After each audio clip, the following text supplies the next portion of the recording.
Hi everyone, welcome back to my channel. अगर आप channel पर नए हैं तो चैनल को सब्सक्राइब कर लीजिए, वीडियो को लाइक कर दीजिए और नोटिफिकेशन बेल आइकन को प्रेस कर दीजिए।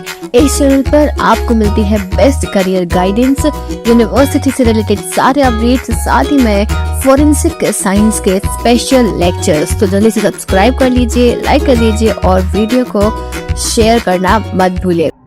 हाय everyone, welcome back to my channel. I hope you all are doing good. आज के इस वीडियो में हम डिस्कस करने वाले हैं identification of other biological fluids, जिसमें हम यूरिन, स्वेट, फीकल मैटर और वॉमिट, इन 4 बायोलॉजिकल फ्लूइड्स की बात करने वाले हैं, जो कि बहुत इंपॉर्टेंट एविडेंस होते हैं जब भी हम फोरेंसिक बायोलॉजी या सीरोलॉजी की बात करते हैं। तो उनमें कुछ बायोलॉजिकल फ्लूइड्स जो है वो बहुत इंपॉर्टेंट रोल प्ले करते हैं एज अ फोरेंसिक एविडेंस। तो हम उन्हीं के बारे में डिस्कस करेंगे। आज है ये पार्ट नंबर 11।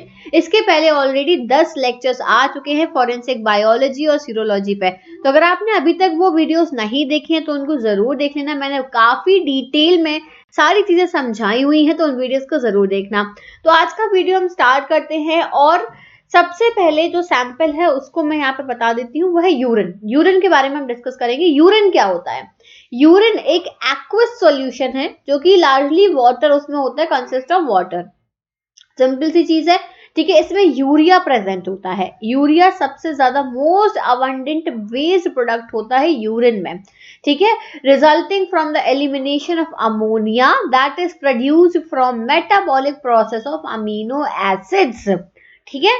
इसके बाद में दूसरे और क्या इसमें प्रेजेंट हो सकते हैं? एक तो यूरिया हो गया यूरिन में प्रेजेंट। दूसरे कंपोनेंट्स होते हैं क्रिएटिनाइन, यूरिक एसिड, आइंस। कुछ आइंस होते हैं जैसे कि phosphate, sulphate, chloride, sodium, potassium, ठीक है। हेल्दी इंडिविजुअल जो होता है बहुत कम अमाउंट ऑफ प्रोटीन भी जो है वो एक्सक्रीट करता है। तो ये सारी चीजें जो है यूरिन में प्रेजेंट होती हैं और इन्हीं के थ्रू टेस्ट किया जाता है कि ये यूरिन है या फिर नहीं है, ये कंफर्म किया जाता है।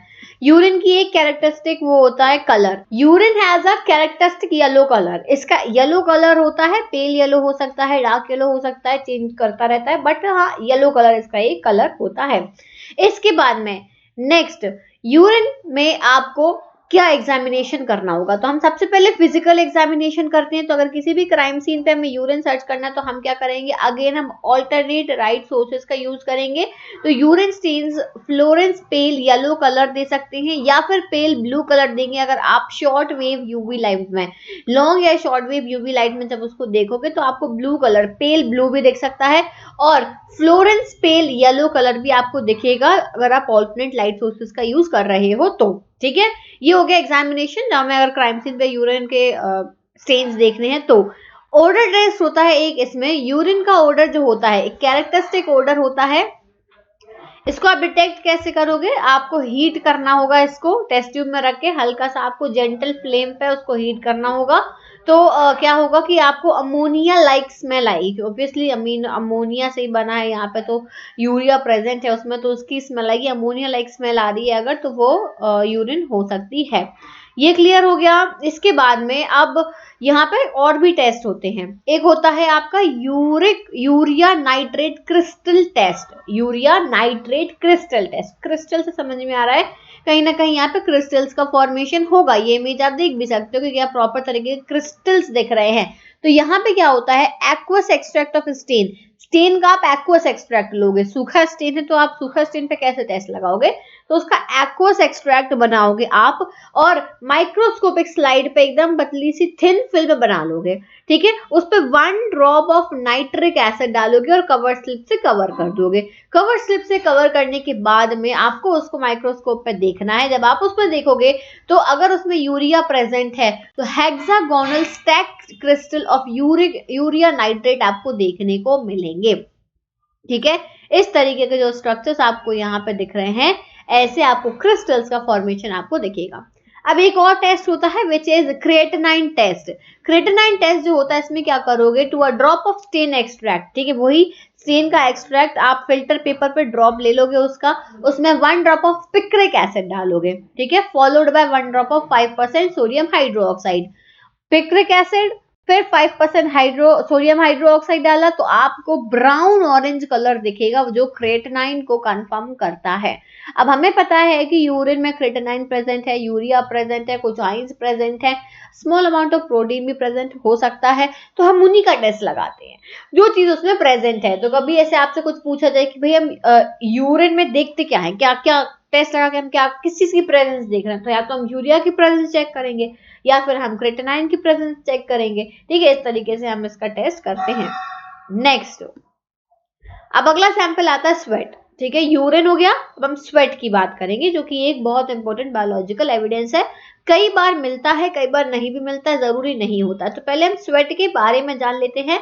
जो ह्यूमंस होते हैं वो दो टाइप की स्वेट ग्लैंड्स जो है उनमें प्रेजेंट होती है। Two types of secretary sweat glands present होती है, एक होती है एक्राइन और एक होती है एपोक्राइन। ठीक है, दो टाइप की होती हैं। अब एक्राइन जो होती है are distributed almost all over the body, पूरी बॉडी पे डिस्ट्रीब्यूटेड होते हैं, और जो सिंपैथेटिक नर्वस सिस्टम है वो इसको कंट्रोल करता है। ठीक है, दो टाइप के नर्वस सिस्टम होते हैं, ठीक है, ऑटोनॉमस और सिंपैथेटिक। तो जो सिंपैथेटिक नर्वस सिस्टम होता है वो एक्राइन स्वेट ग्लैंड को कंट्रोल करता है। दूसरी होती है एपोक्राइन स्वेट ग्लैंड, ये एसोसिएट होती है हेयर फॉलिकल्स में। ठीक है, usually restricted to under arms and genital area, under arms से जेनिटल एरिया में प्रेजेंट होगी और इमोशनल स्ट्रेस की वजह से कंट्रोल होती है। ये जो एपोक्राइन स्वेट ग्लैंड होती है, जब तक कोई अपनी प्यूबर्टी की स्टेज तक नहीं पहुंचता है तब तक ये ग्लैंड बंद रहती है, यानी कि ये इनएक्टिव फॉर्म में प्रेजेंट होती है, एक्टिव नहीं रहती है। क्लियर, इतना समझ में आ गया? तो ये थे स्वेट के बारे में। यहाँ पे इसका डायग्राम बना हुआ है, ये हेयर फॉलिकल है, यहाँ पे आपकी ग्लैंड प्रेजेंट है, ये तो इस तरीके से प्रेजेंट रहती हैं। नेक्स्ट, स्वेट में कई सारी चीजें प्रेजेंट होती हैं जैसे water, minerals, lactate and urea. But actually problem क्या होती है ना, स्वेट में जो चीजें प्रेजेंट हैं वो और भी बॉडी फ्लूइड्स में प्रेजेंट होती हैं। ऐसे कोई बहुत स्पेसिफिक चीज नहीं होती जिसका आइडेंटिफिकेशन करना एकदम आसान हो कि हम ये टेस्ट लगा के पता करें कि स्वेट है या फिर ये कुछ और है, तो वो थोड़ा सा डिफिकल्ट हो जाता है। तो ऐसे कोई स्पेसिफिक ऐसे यहाँ पे मेथड नहीं बनी है। तो इसकी biological composition varies among individual and their physical activity. Sweat जो है इसमें ऑर्गेनिक और इनऑर्गेनिक दोनों कंपाउंड्स प्रेजेंट होते हैं जो कि अदर बॉडी फ्लूइड्स में भी प्रेजेंट हैं। इसीलिए ऐसा कोई स्पेसिफिक टेक्निक नहीं है इसके आइडेंटिफिकेशन के लिए। लेकिन आप जो है जैसे स्कैनिंग इलेक्ट्रॉन माइक्रोस्कोप सैम के थ्रू आप देख सकते हो कुछ चीजें, इसमें लैक्टेट आपको दिख सकता है, बट अगेन बात वही आती है कि ये आप इसके थ्रू देख तो रहे हो लेकिन जरूरी नहीं है कि ये स्वेट ही हो, कंफर्म नहीं होता, ये प्रिजम्पटिव टेस्ट होता है। लेकिन आप रमन माइक्रो स्पेक्ट्रोस्कोपी का यूज करके लैक्टेट की प्रोफाइल कर सकते हो, लैक्टेट प्रोफाइल या फिर लैक्टिक एसिड, यूरिया प्रोफाइल, ये आप बना सकते हो। अगर ये आपने ये करा है तो फिर आपको यहाँ पे कंफर्मेशन मिल सकता है। तो यही टेक्निक है स्वेट आइडेंटिफिकेशन के लिए। इसके बाद में जो अदर फॉरेंसिक एप्लीकेशन यहाँ पे दी हुई है, Dermicid can potentially be utilized as a biomarker for the confirmatory assay of sweat identification. Dermicids का यूज कर सकते हैं। ठीक है, बाकी ज्यादा दिमाग नहीं लगाना इसमें। एक एलिसा टेस्ट होता है, एलिसा भी कर सकते हैं स्वेट के आइडेंटिफिकेशन के लिए। इसके बाद में अगला आता है फीकल मैटर।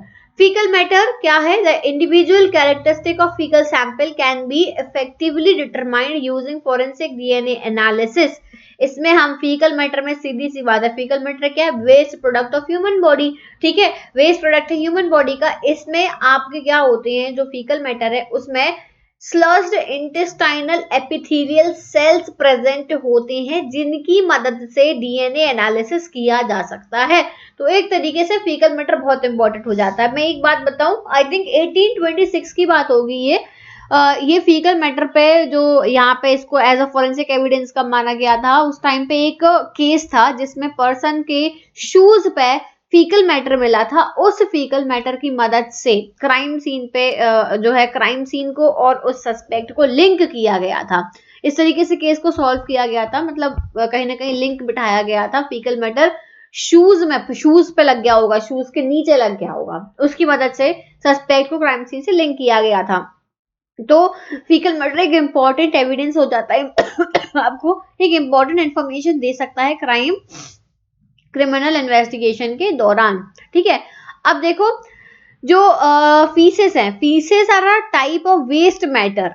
जो is a direct result of food that has been processed by the digestive system. देखिए फीसेस क्या है, वेस्ट मैटर है, डाइजेस्टिव सिस्टम ने फूड को डाइजेस्ट करा, 2 से 4 घंटे आपके पेट में रहता है खाना, 6 घंटे से 8 घंटे स्मॉल इंटेस्टाइन में, और फिर 18 घंटे से 24 घंटे लार्ज इंटेस्टाइन में रहता है, और फिर बॉडी से बाहर हो जाता है। ये इसका सिंपल सा प्रोसेस रहता है, ठीक है। तो ह्यूमन जो है, ह्यूमन के फीसेस में अनडाइजेस्टेड फूड स्टफ मिल सकता है। मान लो भाई ये पता करना है इसने क्या खाया था जिसकी वजह से इसका हो सकता है उसमें पॉइजन भी मिल जाए कई बार, ठीक है, हो सकता है, मे बी, ठीक है, मे बी मैं बोल रही हूँ।